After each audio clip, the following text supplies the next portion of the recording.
이스마엘은 의붓 어머니의 질시를 받았지요. 사라가 살아 있었고 사라를 통해서 굉장히 미움을 받았을 것입니다. 옛날에 대학 친구 중에 하나가 어머님이 돌아가시고 새 어머니를 모시고 살았는데 항상 저한테 뭐라고 하냐면 새 엄마가 자기를 미워한대요. 그래서 뭘 그렇게 미워하냐 했더니 학비를 줘도 꼭 마지막에 준대요.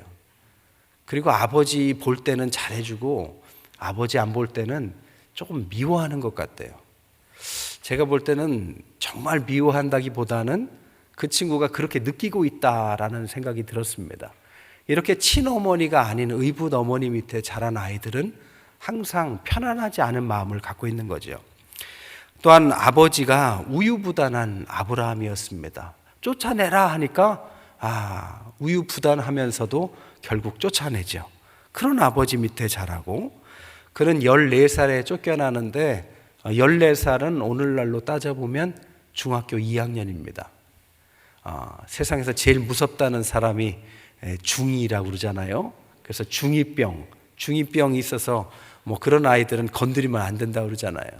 가장 감수성이 예민한 시기에 이런 질시와 미움을 당하고 의붓 어머니와 또 어머니의 그런 어리석은 선택 때문에 어려움을 당하는 그런 아이가 이스마엘입니다. 여러분, 세상에서 가장 슬픈 게 뭔지 아십니까? 가장 사랑받고 싶은 사람에게 미움받는 것입니다. 오늘 이스마엘이 어찌 보면 그런 삶, 가장 사랑받고 싶은 아버지 어머니에게 감수성이 가장 예민했던 시절에 미움을 가장 많이 받고 쫓겨난 사람이 이스마엘이었습니다. 두 번째, 이스마엘은 버림받은 사람이었습니다. 그것도 한 번이 아니라 두 번이나 버림받죠. 한 번은 태중에서 한 번 버림받고 한 번은 14살쯤 해서 또 버림받습니다. 사람이요, 태중에서 가장 먼저 만들어지는 기관이 귀라고 그래요. 그리고 가장 늦게 죽는 기관도 귀라고 합니다. 그래서 임신한 엄마에게 함부로 하면 안 되고, 왜? 아이가 다 듣고 있으니까. 그리고 돌아가신 줄 아는 사람 옆에서 쓸데없는 이야기를 하는 게 아니라고 그러잖아요. 돌아가셨어도 듣고 있다고 그럽니다. 그만큼 귀가 발달하는데 임신 중에 하갈에게 그런 일이 겪었습니다. 오늘도 산후 우울증을 겪으면 아이들에게 영향을 가듯이 임신 중에 이 이스마엘은 엄마에 의해서, 엄마가 버림받음에 의해서 같이 버림받은 기억이 있고, 아까도 말했지만 가장 감수성이 예민한 10대에 어머니와 같이 쫓겨납니다. 쫓겨나는 게 얼마나 서러웠던지 그 모자가 부둥켜 안고 엉엉 우는 그런 장면이 나오죠.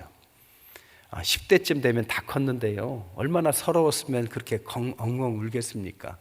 그만큼 슬픈 10대를 보낸 거죠. 세 번째로는 이스마엘은 선택받고 인정받지 못한 사람이었습니다.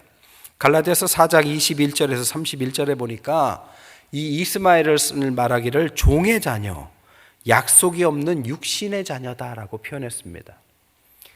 그런데 이것은 이스마엘이 선택한 것은 아닙니다. 그러니까 숙명적으로 그런 약속을 가지고 태어난 거죠. 누구 때문에요? 그를 미워했던 아브라함과 사라의 계획 때문에, 자기는 계획이 없었는데 나와봤더니 자기를 또 미워하게 된 거죠. 그러니 선택받지 못한 숙명을 갖고 태어난 아이가 얼마나 힘들었겠습니까? 네 번째로 이스마엘은 미래의 희망을 잃었던 사람입니다. 그를 가리켜 오늘 들락이라 이렇게 말해요. 들락이는 거칠고 난폭하다, 이런 의미입니다. 오늘 본문에 뭐라고 합니까? 그의 손, 모든 사람의 손 하면서 서로 치고박는 불화를 이야기합니다.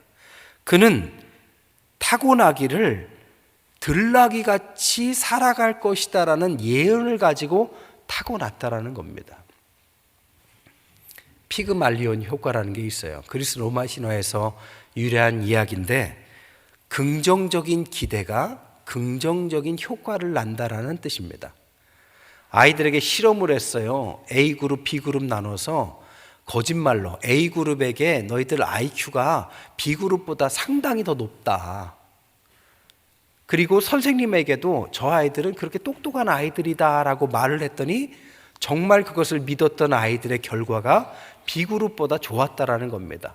그래서 긍정적인 기대는 좋은 결과를 낳는다.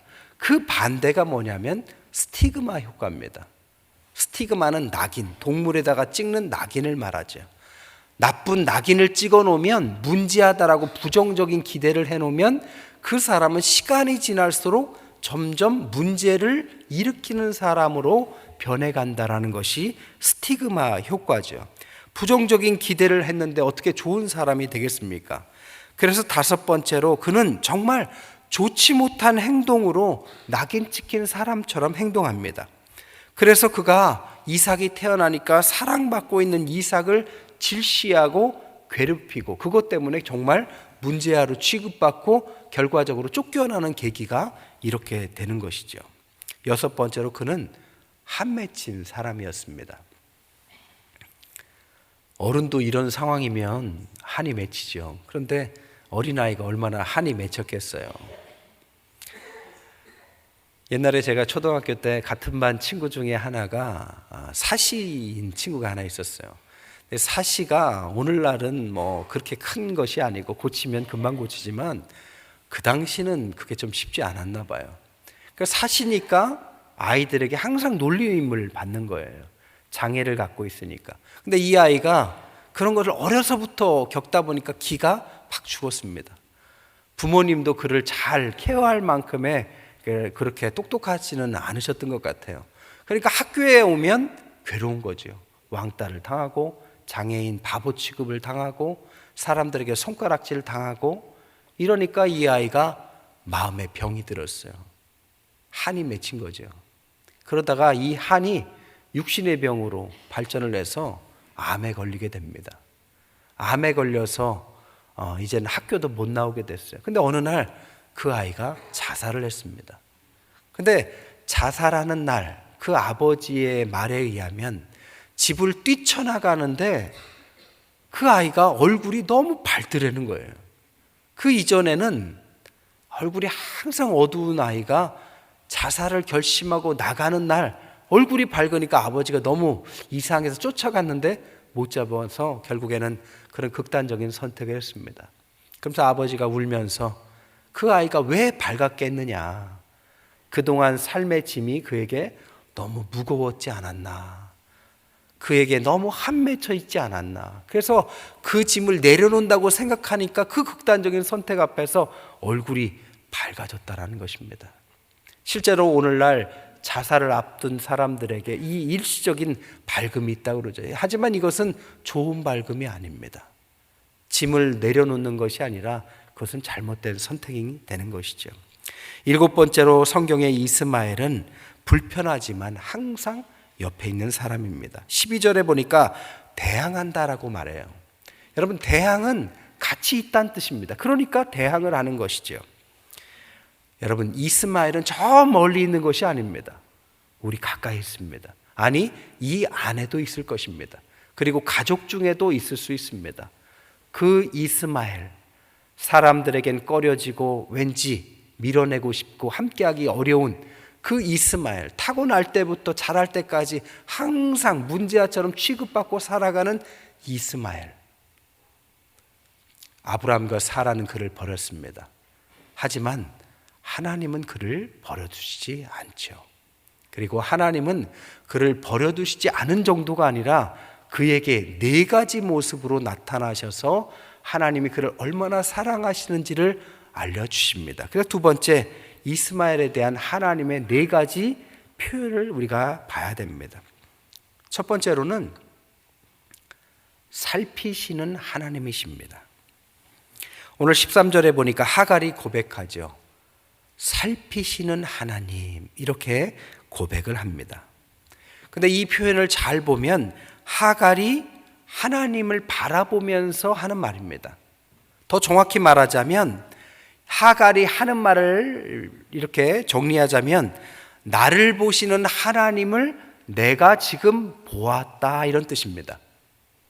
근데 우리는 다 보다란 뜻을 갖고 있지만 영어 성경에는 조금 다르게 더 정확하게 나와요.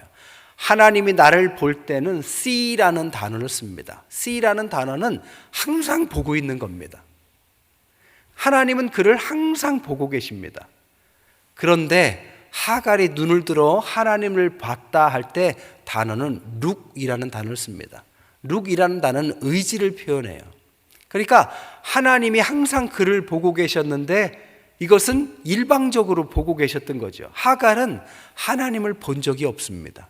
근데 어느 날 자신이 이렇게 버림받고 너무 힘들 때 하나님 앞에 기도하고 있는데 돌아보니까 하나님이 자신을 보고 있다는 사실을 그제서야 깨닫게 됩니다. 그래서 하나님을 보게 되는 것이죠. 비로소 쌍방간에 시선이 마주친 장면을 이렇게 표현해 놓은 것입니다. 그 표현을 살피시는 하나님, 이렇게 하갈은 고백한 것이죠. 부모가 버리고 가족이 버리고 세상이 버려도 하나님은 우리를 버린 적이 없습니다. 항상 우리를 바라보시고 살펴보고 계셨습니다. 우리가 힘들어서 주님 앞에 나와서 기도하는 그 순간에 하나님이 우리를 항상 보고 계시다는 사실을 비로소 깨닫는 것이지, 하나님은 이전에도 보셨고 지금도 보시고 미래에도 함께 하실 줄 믿습니다.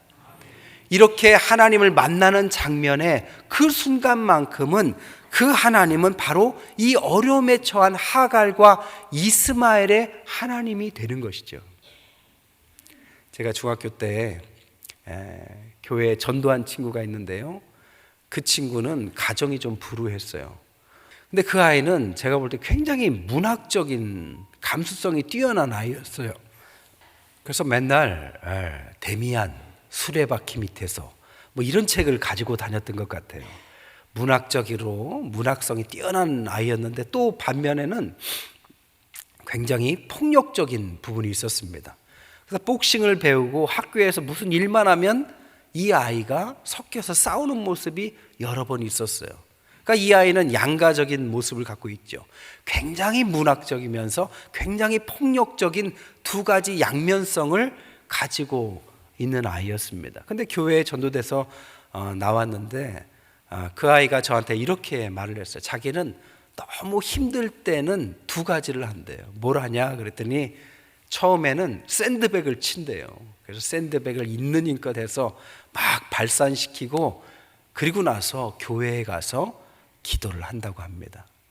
근데 기도를 할 때 그 아이가 저한테 이렇게 말했어요. 그렇게 힘들고 나를 바르는 아버지, 그리고 힘들어하는 어머니, 이 마음에서 울분이 터져 나올 때 그때 하나님께 기도하는 순간만큼은 그 하나님은 누구의 하나님이 아니라 나만의 하나님이다, 이렇게 고백했습니다. 물론 그만의 하나님은 아니겠죠. 하지만 그 아이가 그렇게 말한 것은 진짜일 겁니다. 그 순간만큼은 다른 어떤 누구의 하나님이라기보다는 바로 그를 향한, 그만을 사랑하는, 그와 함께하는 하나님, 이게 바로 오늘 하갈과 이스마엘이 고백한 살피시는 하나님이다라는 뜻입니다. 두 번째, 하나님은 들으시는 하나님이다. 11절에 보니까 아이의 이름을 이스마엘이라 해라, 이 이름을 하나님께서 직접 지어주시죠. 여러분, 엘이라는 이름은 하나님을 뜻하죠. 이스마엘 하면 하나님께서 들으신다, 이런 뜻입니다. 하나님은 이스마엘의 여러 어려움들을 아셨고 보셨고 그리고 듣고 계셨고 그것을 잊지 말라고 그에게 이름을 지어주신 것입니다. 하나님이 정말 그를 듣고 계셨을까요? 성경에 보니까 요나서 4장에 보니까 하나님은 사람뿐만 아니라 가축도 사랑하셨습니다. 마태복음 6장에 보니까 새들도 사랑하시고 꽃들도 식물도 사랑하시는 하나님, 그 하나님이 하나님의 형상을 입은 왜 인간을 사랑하시지 않겠습니까? 우리가 볼 때 불편한 사람이라 할지라도 그것은 우리의 관점이지 하나님은 절대로 그를 항상 사랑하시는 하나님인 줄 믿습니다. 세 번째로, 눈을 띄워주시는 하나님의 모습으로 그에게 나타나셨다는 것입니다. 하갈이 지금 이제 죽게 생겼습니다. 그래서 울면서 하나님께 기도했더니 하나님께서 그의 눈을 번쩍 뜨게 하시고 샘을 발견케 하시고, 그래서 결국엔 그 물을 통해서 거기서 살아가고 결국 뒤에 민족을 이루기까지 발전해 가죠. 그런데 이 장면이 여기에만 있는 것이 아니라 두 번이나 더 있습니다. 16장에도 그리고 오늘 21장에도 두 번이나 이 하갈에게 하나님께서 찾아오셔서 물을 발견하는 장면을 주시는 것이죠. 여러분, 물을 발견했다는 것은 그의 갈증을 채워졌다라는 것을 말하는 거죠. 하나님은 그를 두 번이나 죽게 생겼을 때 두 번이나 찾아오셔서 그의 갈증을 해결해 주셨습니다. 근데 중요한 것은 순서가 중요해요. 그에게 오셔서 물을 먼저 발견시켜 준 것이 아닙니다. 눈을 먼저 뜨게 하시고 물을 알려주셨다는 거예요. 하나님께서 우리를 어려움 가운데 구원하실 때도 이 순서가 바뀌지 않습니다. 먼저 물을 주시고 방법을 주시는 것이 아니라 하나님 앞에서 기도하게 하시고 외치게 하시고 눈을 들어서 살피시는 하나님이 나를 쳐다보고 계시다라는 것을 고백해야 한 후에 비로소 그 다음 순서에 물을 주시는 것이죠. 순서를 바꾸게 하시면 안 됩니다. 어렵다고 해서 하나님 도와주실 거야가 아닙니다. 이 자리에 나와서 주님 앞에 기도하고 눈을 열고 그 다음에 주님 주시는 물을 찾는 것이 우리가 살아가는 그 구원의 방법인 것이죠. 네 번째로는 아버지 하나님이십니다. 하나님께서 이스마엘을 미워하지 않습니다. 그리고 똑같이 자녀 삼으셨어요. 뭘 보면 알 수 있느냐? 이삭에게도 또 이스마엘에게도 각각의 12지파를 허락하셨다는 것입니다. 창세기 25장 9절에 보면 이삭과 함께 그도 그 부모가 묻혔던 막벨라 굴에 장사 지내도록 허락됩니다. 그걸 보면 그를 자녀로 인정한 것이죠. 오늘날 이 이슬람들이 이 이스마엘을 조상으로 섬기죠. 이 이슬람이 갖고 있는 코란이라는 경전에 보면 우리와 다르게 이스마엘과 이삭 중에서 이스마엘이 장자이기 때문에 자기들이 장자권이 있다라고 가르칩니다. 사실 그럴듯하죠. 사실 그들이 믿는 알라라는 신이 아니라 성경을 근거해서 보면 그들의 신도 바로 우리가 믿는 하나님과 동일한 것이죠. 세 번째로 신앙인으로서 우리가 생각해야 될 것들입니다. 우리 주변에는 이런 이스마엘이 가까이 많이 있다는 사실입니다.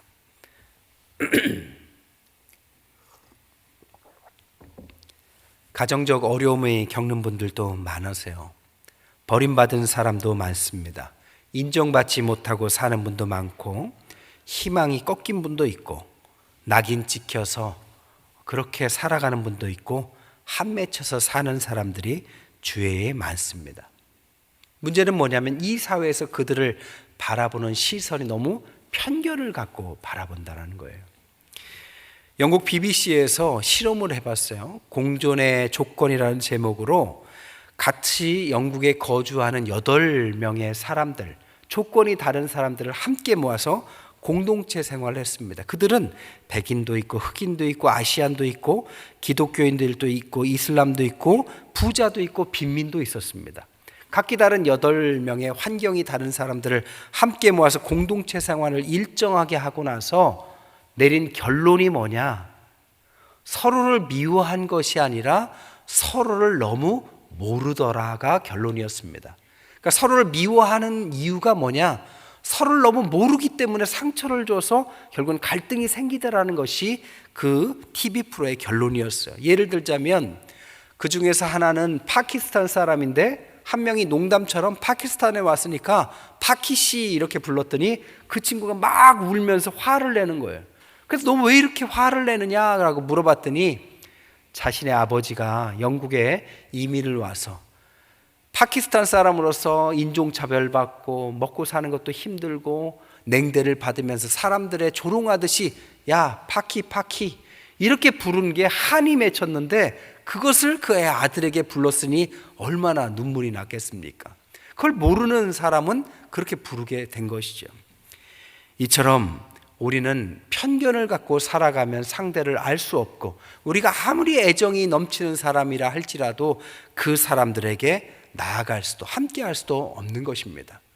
하나님은 성경을 통해서 우리를 모두가 다 사랑하는 사람이 되기를 원하시고, 어떤 사람들이 편견을 통해서 미움받는 사람들이 되기를 원치 않으시죠.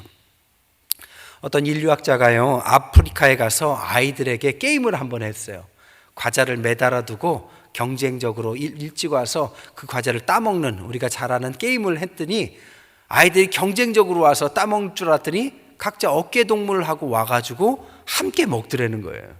그래서 야, 각자 경쟁을 하면 더 많이 먹을 수도 있는데 왜 그렇게 했냐 그랬더니 그 아이들이 뭐라고 하느냐, 다른 사람이 슬픈데 어떻게 나만 행복할 수 있습니까? 이렇게 말을 했답니다. 어찌 보면 참 우문현답이죠.